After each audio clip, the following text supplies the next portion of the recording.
Bien-aimés frères et sœurs, vous connaîtrez la vérité et la vérité vous affranchira. Ça, c'est pas moi qui le dis, c'est la Bible qui le dit.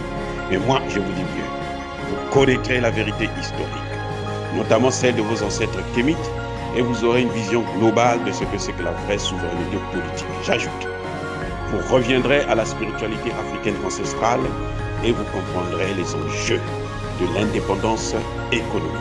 Et pour terminer, vous accepterez votre identité culturelle kémite et vous obtiendrez deux choses. La première, c'est la paix. La seconde, c'est le développement, à une condition. L'unité de toute l'Afrique noire, l'unité de tous les Noirs du monde entier. Otep à tous, bienvenue sur la chaîne des panafricanistes par essence, par conviction et par excellence.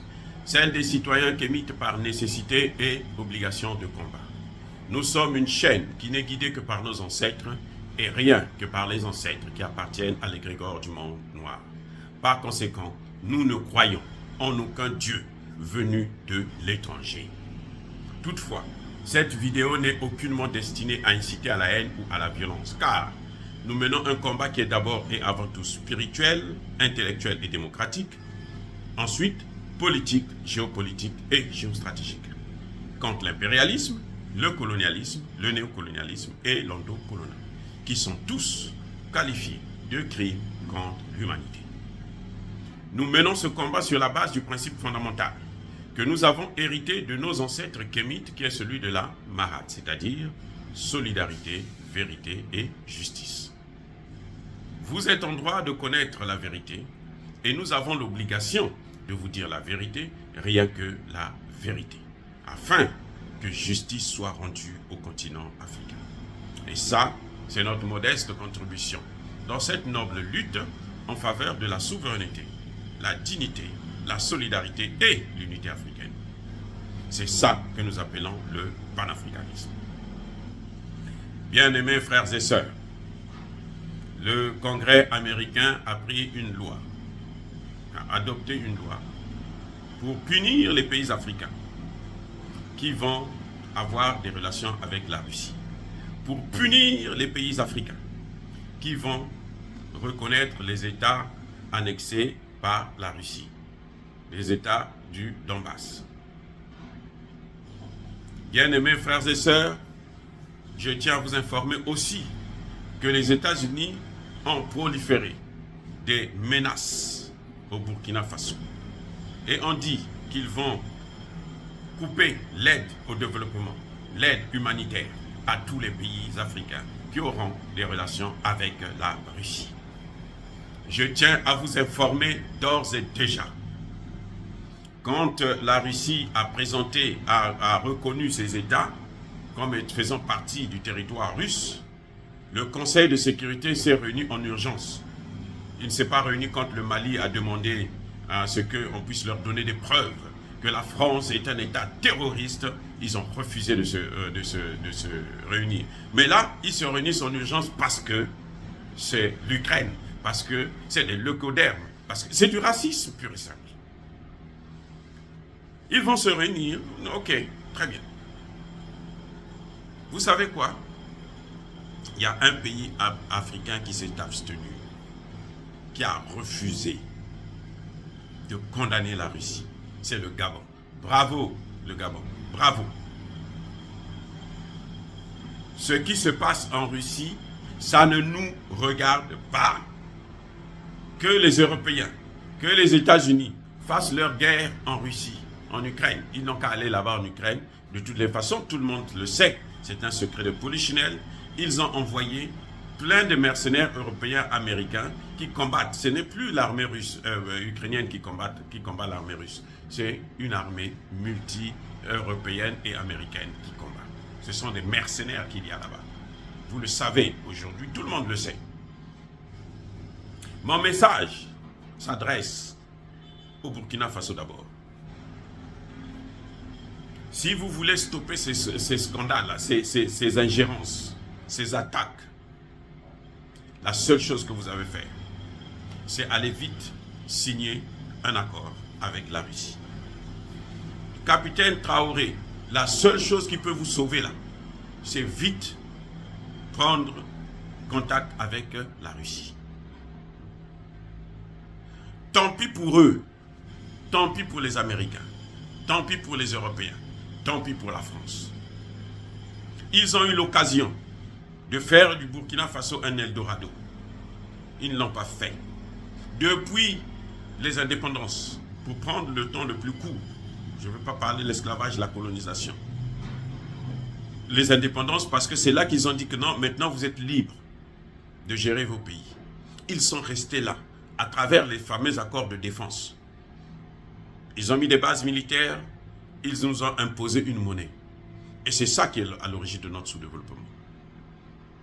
Lorsque Kadhafi a voulu créer la monnaie africaine, il y a eu une coalition internationale pour faire la guerre contre Kadhafi. La Russie ne faisait pas partie. Eh oui les gars, la Russie n'a pas pris parti au combat. La Russie s'était abstenue. Et Poutine n'était pas au pouvoir, c'était une erreur. Mais Poutine n'était pas au pouvoir, donc on ne peut pas imputer ça à Poutine. Il n'était que Premier ministre. Vous devrez savoir une chose, que l'aide au développement n'a jamais développé un seul pays. Ça n'a pas commencé aujourd'hui. C'est la meilleure façon de nous affaiblir, d'affaiblir nos gouvernements, d'affaiblir nos politiques, de détruire tout processus de développement, l'aide au développement. S'il y a un État, c'est pour ça d'ailleurs que nous critiquons Macky Sall, qui est devenu le mendiant du blé, le mendiant international, il passe partout pour quémander de l'argent, donnez-nous temps pour la protection de l'environnement, donnez-nous temps pour la lutte contre le réchauffement climatique, donnez-nous temps parce que nous avons faim, donnez-nous temps. Nous, on ne demande pas ça à Macky Sall. Les peuples africains savent que leur développement doit venir en travaillant eux-mêmes. Leur développement doit venir en créant des richesses. Et nous en avons les moyens.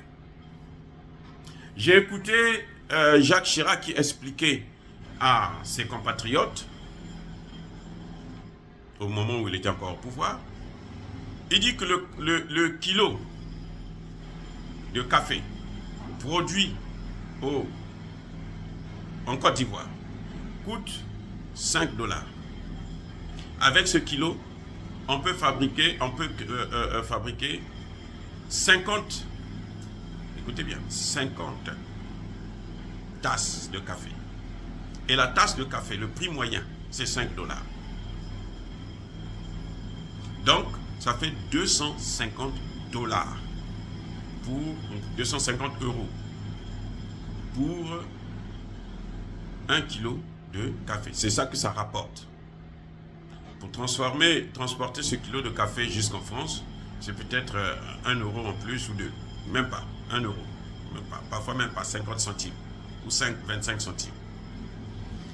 Donc, Jacques Chirac lui-même dit, vous voyez, nous achetons le café chez eux au prix d'une seule tasse de café, alors qu'on produit 50 tasses. Donc nous avons 49 tasses pour nous de bénéfices.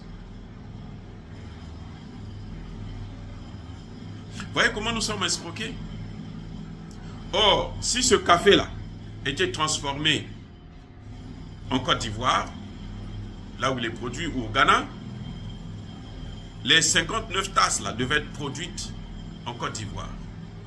Et on devait vendre ce café-là aux États-Unis. Non seulement ça, aux États-Unis, en France et un peu partout, ça devait créer des emplois, mais aussi, ça devait générer la richesse. Au lieu qu'on le vende, ce kilo de café à 5 €, ça devait monter peut-être à 150 ou pourquoi pas 200. Parce qu'on le vend maintenant pour la consommation directe. Le produit fini, c'est chez nous. Donc voilà ce qui se passe. Si nous voulons nous développer, nous devons transformer nos matières premières. Or, avec ces gens-là, le système qu'ils ont mis en place, c'est un système qui est fait à ce que nous ne puissions pas transformer nos matières premières, que nous puissions dépendre d'eux. Eux, ils viennent prendre les matières premières, ils amènent chez eux, ils transforment, et ce sont eux qui nous revendent le produit fini. Parce que cette même tasse de café, en Côte d'Ivoire, personne ne peut consommer ça. Ça lui coûte 5 € pour une tasse de café. Ce n'est pas donner à n'importe qui, c'est peut-être le président seul qui peut prendre ça avec ses ministres. Donc voilà comment nous souffrons. Et que le capitaine Ibrahim Traoré doit savoir, quand il a pris le pouvoir, il a mis sa tête à prix par rapport à la politique qu'il va mener. Si c'est une politique favorable aux Occidentaux, on va le laisser tranquille. Mais il n'y aura pas de développement, il n'y aura pas de changement. La population va continuer à marcher jusqu'à ce qu'on arrive à le faire partir. Mais s'il change de politique, il aura tout à gagner. Et changer de politique, c'est faire ce que la population lui demande, comme au Mali. Faire venir les Russes, signer des accords avec des Russes pour qu'on achète des armes et on commence à lutter contre le terrorisme. Le reste viendra par la suite. Le changement de monnaie, ainsi de suite. Tout ça, ça va arriver. Donc, capitaine, ne vous laissez pas intimider. Au contraire, c'est mieux de ne pas dépendre de l'aide que de dépendre de l'aide. Parce que celui qui vous donne l'aide, là, l'aide n'a jamais été politiquement neutre. Quand il vous donne de l'aide, il vous dirige, il vous commande, il vous domine. C'est comme ça que vous avez vu qu'ils ont pris actuellement l'Union africaine. La CEDEAO, c'est pour eux. C'est la France qui décide. Parce que ce sont eux qui financent à hauteur de 80%.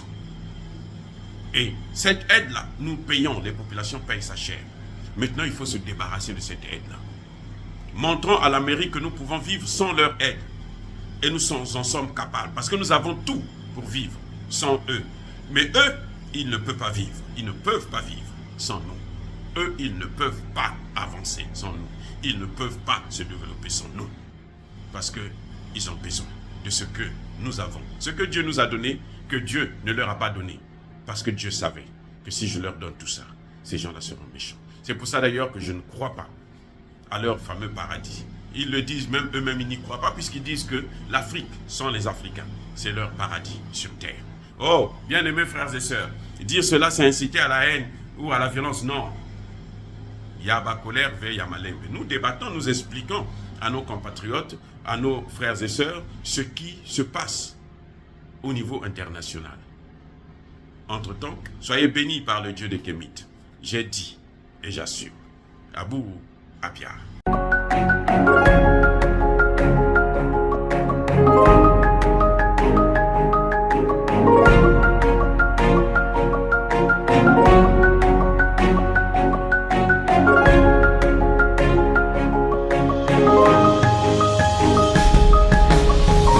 Eux, ils marchent par la foi et non par la vue.